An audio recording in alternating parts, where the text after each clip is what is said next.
शादी के 15 साल बाद अल्लाह ताला ने मुझे खूबसूरत बेटी से नवाजा था। मेरी बेटी जब 12 साल की हुई वो इतनी खूबसूरत थी कि जो कोई देखता तो देखता ही रह जाता। लेकिन कुछ दिनों से मेरी बेटी का पेट फूलने लगा था। मैं चुपके से इसे डॉक्टर के पास ले गई तो पता चला मेरी बेटी हामला है। राज जानने के लिए एक रात मैं बेटी की जगह में इसके बिस्तर पर सो गई। रात 2 बजे के करीब दरवाजा खुला। जब मैंने देखा तो मेरे पैरों तले से जमीन निकल गई। वो तो मेरी बेटी का ही। मियाँ वाली के गांव का सच्चा वाकया सुनकर आपके रोंगटे खड़े हो जाएंगे, जहां 12 साल की बच्ची को भी नहीं बख्शा जाता। मर्द, औरत, बच्चे, कोई भी जिन्स हो या फिर उम्र, इसके साथ कैसे बदकारी हवस परस्त मर्द बदकारी करते हैं। अपनी प्यास बुझाने के लिए वो बच्चों तक को नहीं छोड़ते। मेरी 12 साल की बेटी का पेट फूलने लगा था और मैं देखकर डर गई थी कि पता नहीं ये क्या है। मेरी बहू कहने लगी कि अम्मी इसका चेकअप करवाते हैं और मैं दिल ही दिल में दुआ गो थी कि अल्लाह कुछ ऐसा ना करना जिससे हम पे थू थू हो जाए। मैं और बहू डॉक्टर के पास गई तो डॉक्टर ने देखते ही बोल दिया कि आपकी बच्ची हामला है और इसे तकरीबन 6 माह हो चुके हैं। ये सुनते ही मेरी रूह फना हो गई। माहम को देखा तो इसके चेहरे पर कुछ ऐसी बात नहीं थी जिसे देखकर लगता कि इसने किसी के साथ बदकारी की है। बेटी को मैं अब सबसे छुपा कर रखती थी क्योंकि अगर किसी को भी पता चल जाता या कोई भी देख लेता तो हम सबका जीना मुश्किल हो जाता। मैंने बहू से भी कहा था कि ये बात शोहर को ना बताए, जल्दी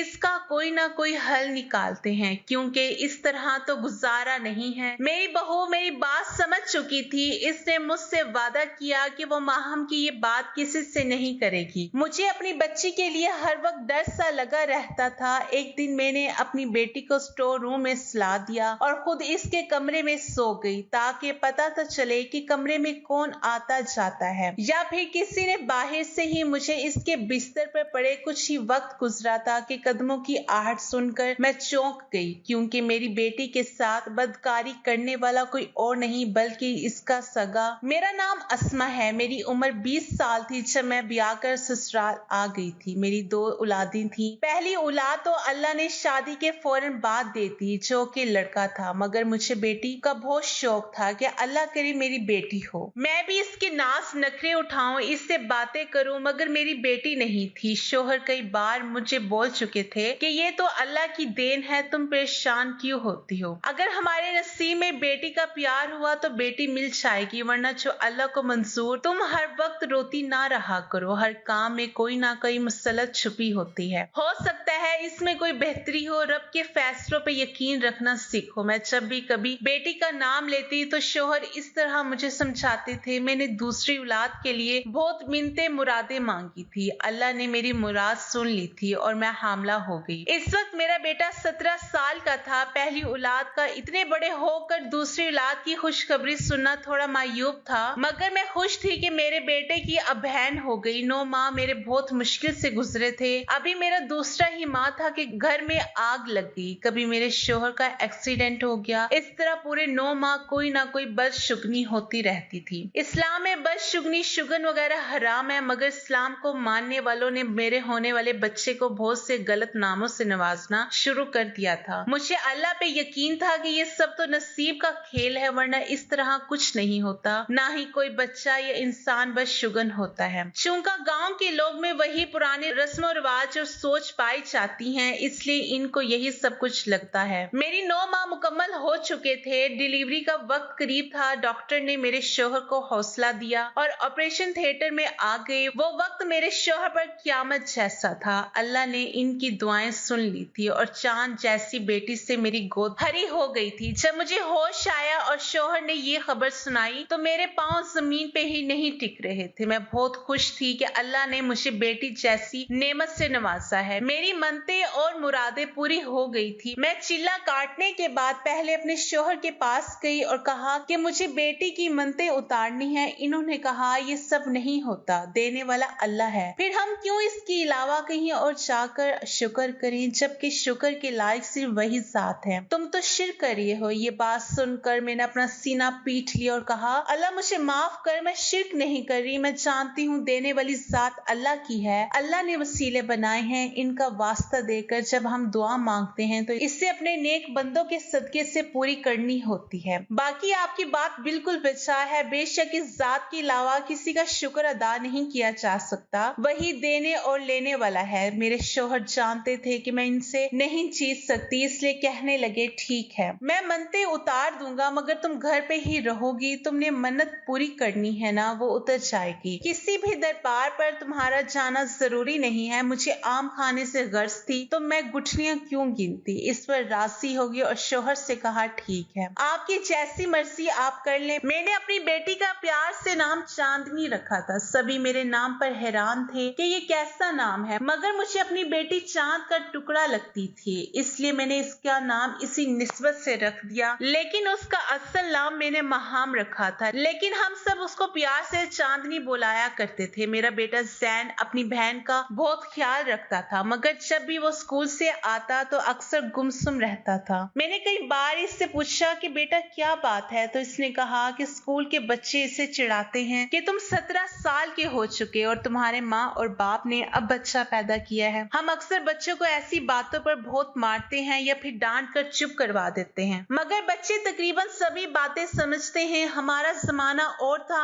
आज के बच्चों के खुद के मसाइल ही इतने हैं कि वो अक्सर डिप्रेशन का शिकार रहते हैं। जब जैन ने मुझे ये बात बताई तो एक पल को मैं कांप गई कि अपने बेटे को बताने के लिए मेरे पास कुछ नहीं था। फिर कुछ सोचकर मैं इसके पास बैठ गई और मैंने इससे बताया कि बेटा ये तो अल्लाह की देन है और तुम्हें खुश होना चाहिए, तुम्हारी बहन आई है जिससे तुम हर दुख सुख बांट सकते हो। जब वो बड़ी होगी मैंने इसे समझाया कि जैन अगर कल को मैं और तुम्हारे अब्बू इस दुनिया में ना रहे, तुम अकेले होगे, तुम्हें कोई परेशानी होगी तो तुम लोगों से बांटते फिरोगे। इसने कहा नहीं अम्मी, तो मैंने इससे मजीद समझाया कि बच्चे तब तुम वो बात अपनी बहन से कर सकते हो, वो किसी को नहीं बताएगी और तुम्हारा ख्याल रखेगी जैसे मैं रखती हूँ। अपनी बहनों के लिए भाई बहुत प्यारे होते हैं। जैन मुतमईन हो चुका था, यानी इससे मेरी बात समझ आ चुकी थी। चांदनी से हम सब बहुत प्यार करते थे। वो दिन ब दिन खूबसूरत होती जा रही थी, यूं लगता था गोया जमीन पर चांद उतर आया हो। मैं रोज इसकी नजर उतारती थी। एक बार चांदनी 7 साल की थी कि इसे बुखार हो गया। हमने गांव मियां वाली के सब ही शहर छान मारे, डॉक्टर से इलाज करवाते रहे मगर इससे आराम ना आया। तंग आकर गांव में एक माई थी जिसका नाम बहुत सुन रखा था, वह बच्चों को दम करती थी। मैं चांदनी को लेकर वहां गई तो माई मेरी बच्ची को देखते ही कहने लगी कि अस्मा इसका चेहरा छुपा कर रखा करो, किसी दिन तुम्हारी ये बच्ची किसी अपने के हाथों तबाह हो जाएगी, छोटी उम्र में ये तुम्हारा मुंह काला कर देगी। शौहर इस वक्त साथ थे। वो चांदनी और मुझे लेकर फौरन घर आ गए और मुझे खूब डांटा कि मैं कैसे कैसे लोगों के पास इनकी बेटी को लेकर जा रही हूँ। इस माई की बात सुनकर मैं डर चुकी थी। मुझे अपनी बच्ची के नसीब से डर लगने लगा था। इसके स्कूल जाने और पढ़ने के दिन थे। माई की बात सुनकर मैंने इसे स्कूल भी ना जाने दिया और घर बैठा लिया। मेरे शौहर ने इस बात पे खूब शोर मचाया मगर मैं अपनी बात से एक इंच नहीं रही। चांदनी अब समझदार हो चुकी थी। इसकी उम्र 9 साल थी। वो अक्सर घर से बाहर खेलने के लिए जाती और घंटों आकर रोती कि बाहर बच्चियां इसका मजाक उड़ाती हैं कि वो अनपढ़ है। मैं अपनी बच्ची का दुख समझती थी मगर एक माँ होने के नाते मैं क्या कर सकती थी। जैन ने भी बहुत जिद की थी कि मैं गलती कर रही हूँ, वो अपनी बहन को खुद स्कूल छोड़कर आया करेगा और लेकर भी आया करेगा, मगर मैंने इजाजत ना दी। जैन 26 साल का हो चुका था। बेटा जवान हो चुका था। इसने एमए तक तालीम हासिल कर ली थी और शहर के सबसे बड़े किसी दफ्तर में काम करता था। कई बार इसके रिश्ते घर आ चुके थे मगर मुझे अभी तक वो छोटा सा जैन ही लगता था। कई बार मुझे रिश्तेदारों में लोगों ने कहा कि बेटे की शादी जल्दी कर लो वरना ऐसा ना हो कि वो बगैर बताए शहर में कहीं छुप कर शादी कर ले।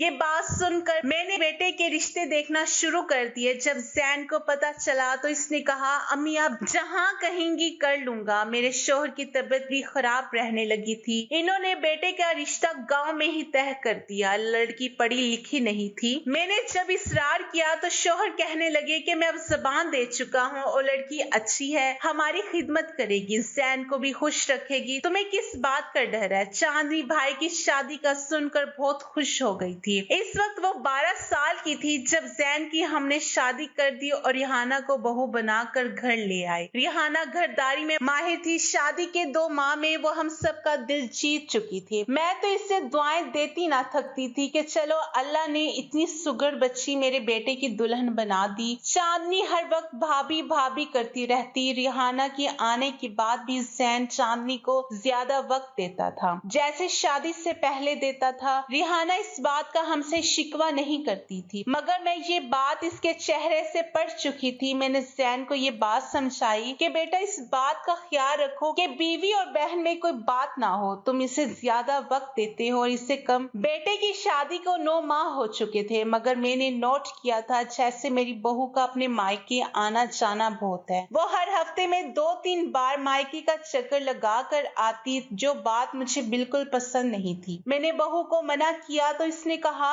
अम्मी गांव में शादी करवाने का यही तो फायदा है, जब मर्जी अपने वालिदैन से मिलने चले जाओ। इसकी बात सुनकर मैं हैरान रह गई थी। बहू की बातचीत मुझे अब एक आंख नहीं भाती थी। मुझे ऐसा लगता था जैसे मैं कुछ ज्यादा सोच रही हूँ। एक दिन मोहल्ले में किसी के घर महफिल थी तो मैं वहां चली गई तो मुझे एक औरत ने कहा, अस्मा तुम्हारी बहू रिहाना वडेरों के घर क्यों जाती है? तुम जानती नहीं हो वो लोग कितने खतरनाक है, पूरे गांव में इनकी दहशत है, तुम इससे मना क्यों नहीं करती? ये बात सुनकर मैं डर गई थी क्योंकि बहू ने तो कभी वडेरों के घर में जाने का जिक्र मुझसे किया ही नहीं था। घर आकर भी मैं ये बात सोचती रही मगर मुझे कोई जवाब ना मिला। चांदनी भी इन दिनों चुप चुप सी रहने लगी थी। इसकी रंगत पीली पड़ने लगी थी। मैं बच्ची को देखकर परेशान थी और डॉक्टर के पास ले जाना चाहती थी तो बहू ने रोक दिया कि वैसे ही ग़िज़ा की कमी है, 7-8 दिन खालिस ग़िज़ा अपनी नंद को खिलाऊंगी तो देखना अम्मी कैसे ठीक होती हैं। मैं इसकी बात सुनकर मुतमईन हो गई थी। चांदनी को बहू पिछले 7 दिन से ताकत की ग़िज़ा खिला रही थी, मगर वो थी कि दिन ब दिन सूख कर कांटा बनती जा रही थी। मेरी बहू मुझसे पूछकर इसे अपने घर ले गई कि अम्मी इसका वहां दिल बहल जाएगा। मैंने भी बच्ची की इजाजत दे दी कि चलो ले जाओ। चांदनी तो चांद का टुकड़ा थी, मगर अब इसको देखकर कोई कह नहीं सकता था कि ये पहले वाली चांदनी है। दिन गुजरते जा रहे थे और इसकी तबीयत में कोई फर्क नहीं आया। मैंने कई बार शौहर से इस बात का जिक्र किया तो कहने लगा, शहर ले चलते हैं, ज़ैन जिस दिन घर आता है। ज़ैन अब हफ्ते 10 दिन के बाद घर आने लगा था। दफ्तर में शायद काम बढ़ चुका था। चांदनी का जन्मदिन था। वो पूरे 12 साल की होने वाली थी। इसके जन्मदिन में 1.5 माह रह गया था। मैं और मेरे शौहर बहुत खुश थे, मगर चांदनी पहले की तरह अपने जन्मदिन का सुनकर खुश नहीं हुई थी। वो हर वक्त एक ही सिमत में घूरती रहती थी। कोई भी बात करे तो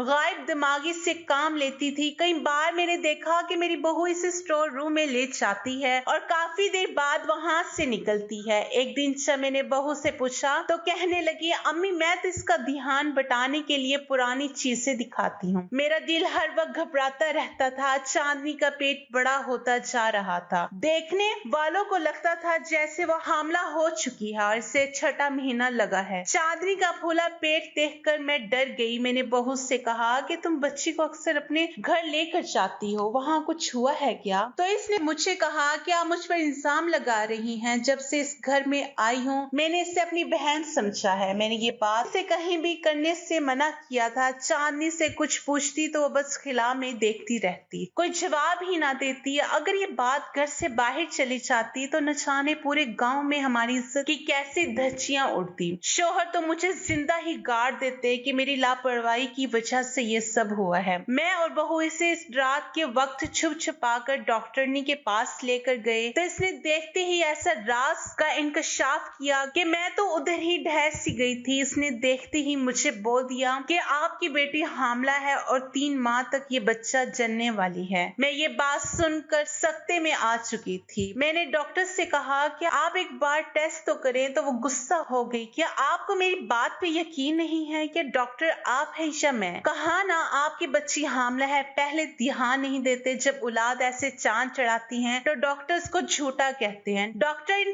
ये बात कहकर चली गई। मैं वहीं सर पकड़कर बैठ गई। चांदनी को मैं और बहू घर ले आए। इसके बाद ज्यादातर मैं कमरे में नहीं रखती थी। जैन इसका जब भी पूछता मैं झूठ बोल देती और अपने शौहर से भी कहती कि वो अपनी खाला की तरफ रहने गई है, कुछ दिन तक लौट आएगी। बहू बहुत खुश थी क्योंकि जैन इसे शहर लेकर जाने वाला था। इसने मुझे कहा कि अब ऐसे मेरा गुजारा नहीं है, रिहाना को मैं लेकर शहर जाऊंगा, कुछ दिन बाद आपसे मिलने आता रहूंगा। मैं तो रो रही थी कि बेटा बीवी को लेकर अलग हो चुका है और चांदनी मेरी इतनी खूबसूरत बच्ची को पता नहीं किसकी नजर लग गई, इतनी छोटी उम्र में हामला। मैंने कई बार चांदनी से सच पूछा मगर वो गायब दिमागी से सब सुनती रहती थी। मैं बहुत परेशान थी। इस दिन सोने के लिए लेटी तो झट से मुझे वो माइक याद आ गई जिसने चांदनी को बुखार का दम किया था, जिसने कहा था कि मैं अपनी बेटी को छुपा कर रखूं वरना ये औलाद मेरा मुंह काला करेगी। इसी माई की बात बिल्कुल सच थी। जिस औलाद के लिए मैंने इतनी दुआएं की वही बुढ़ापे में मेरी ख्वारी का सबब बन रही थी। सुबह नाश्ते के बाद मैं बहू से झूठ बोलकर उस माई की तरफ आ गई। हो सकता है वो मेरी मदद करे और किसी तरह मेरी जान इस मुश्किल से निकल आए। मगर मुझे इसके ठिकाने पर आकर पता चला कि वो तो दूसरे गांव जा चुकी हैं। मैं बेदिली से मैं घर लौट आई और बहू से कहा कि मुझे डॉक्टरनी के पास ले चलो, हो सकता है वही मदद करे। मैं और बहू जब इसके पास आए इसने मेरी बच्ची का बच्चा जाया करने से मना कर दिया कि ये गैर कानूनी काम है और दूसरा इसमें आपकी बच्ची की जान को खतरा है, वो भी बहुत छोटी है। मैं परेशान हालत में घर आ गई। समझ नहीं आता था कहां से अपनी औलाद की खुशियां मांगू। मैंने दोबारा अल्लाह से रो रो के दुआ की और साथ ही मन्नत मांग ली। इस दिन फिर इससे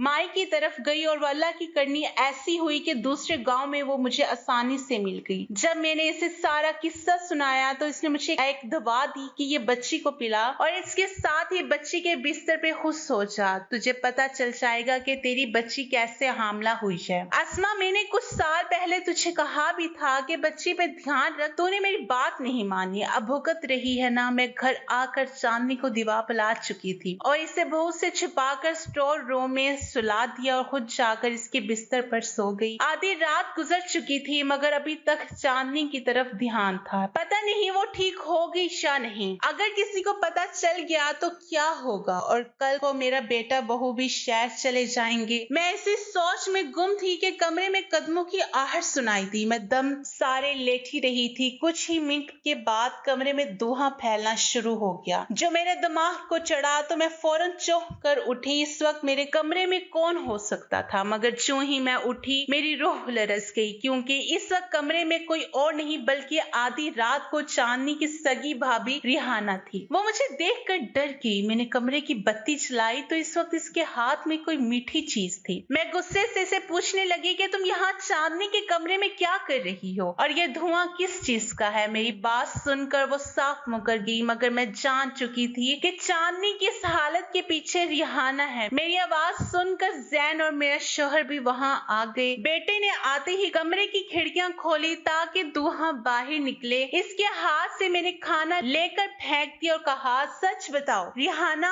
वरना इसी वक्त इस घर से निकाल दूंगी। क्या करती रही हो तुम? चांदनी के साथ जैन और मेरा शौहर हैरान थे। मुझे कहने लगे, क्या हो गया आपको? वो क्यों करेगी ऐसा? मैंने इन दोनों को चुप करवा दिया और कहा कि सच बताओ वरना इसी वक्त घर से निकाल दूंगी और तुम्हारे माँ बाप को तुम्हारे करतूत बताऊंगी। ये सुनते ही वह रिहाना कहने लगी कि चांदनी की इस हालत की जिम्मेदार मैं हूँ। ये सुनते ही मेरे कदमों तले से जमीन निकल गई। वो मेरी बेटी की खूबसूरती से जलती थी और यही नहीं, जैन और हम सब चांदनी चांदनी पुकारते थे और इसे पसंद नहीं था। वो वडेरों के घर में चांदनी के लिए कोई गलत दवा लेने चाहती थी और वो धुआं रोज रात को इसके कमरे में करती जिससे चांदनी बीमार पड़ जाए, इसके जिस्म के अज़ा नकारा हो जाए, फेफड़े फूल जाए। मुझे इस औरत की बात याद आ गई जिसने मुझे कहा था कि इसने कई बार से वहां जाते देखा है मगर मेरी बहू ने मुझसे झूठ बोला था। जैन अपनी बीवी के मुंह से ये सब सुनकर शदीद गुस्से और गम की हालत में था। इसने मुझसे चांदनी का पूछा तो मैंने इसे स्टोर का बताया। वो अपनी बहन को स्टोर रूम से जब लेकर आया तो इसके फूले पेट को देखकर डर गया मगर वो सच जान चुका था। इसकी बीवी ने क्या किया है? हसद की आग में इसने मेरी मासूम बच्ची की जिंदगी तबाह कर दी। जैन ने रिहाना को घर से फौरन निकाल दिया। मैं अगली सुबह बेटे के साथ बच्ची को अस्पताल ले आई। डॉक्टर ने कहा कि आपकी बच्ची को कुछ जहरीला दिया जाता रहा है जिससे इसका जिस्म फूल चुका है, लेकिन अफ्रीका ना करें, अल्लाह से दुआ करें कि आपके बच्चे ठीक हो जाए। चांदनी ज़ेरे इलाज थी और शौहर को लगता था ये सब कुछ इनकी वजह से हुआ है। अगर वो इसको घर की बहू ना बनाते तो आज इनकी बेटी ठीक होती। चांदनी का 2 माह से इलाज हो रहा था और मैं इस डॉक्टरनी के पास गई जिसने बगैर टेस्ट किए मेरी बेटी पे तोहमत लगा दी और इसे खूब सुनाया कि तुम जैसे बेज़मीन डॉक्टरों की वजह से लोगों की जिंदगियां खत्म होती हैं। अगर तुम उस वक्त टेस्ट कर लेती तो शायद मेरी बच्ची की यह हालत ना होती। डॉक्टरनी ने मुझसे माफी मांगी। चांदनी अपनी हालत देखकर डर चुकी थी जिसका इसके दिमाग पर असर हुआ था और वो किसी से बात भी नहीं करती थी। मैंने इस्माइल से भी चांदनी का इलाज जारी रखा था। मेरी बहू हसद की आग में इतनी अंधी हो चुकी थी कि इससे मेरी बेटी की मासूमियत भी नजर न आई कि एक 12 साल की बच्ची से इसे क्या खतरा हो सकता है। वो तो भाभी भाभी कहती ना थकती थी। मैं और शौहर बहू को माफ कर चुके थे मगर मेरा बेटा इसे माफ करने को राजी नहीं था। इसकी बहन ने इसकी बीवी की दी हुई इतनी तकलीफ बर्दाश्त की थी। फूलों से पली नाजुक बच्ची को इसने कांटों जैसा दर्द दिया था। जिस रिश्ते को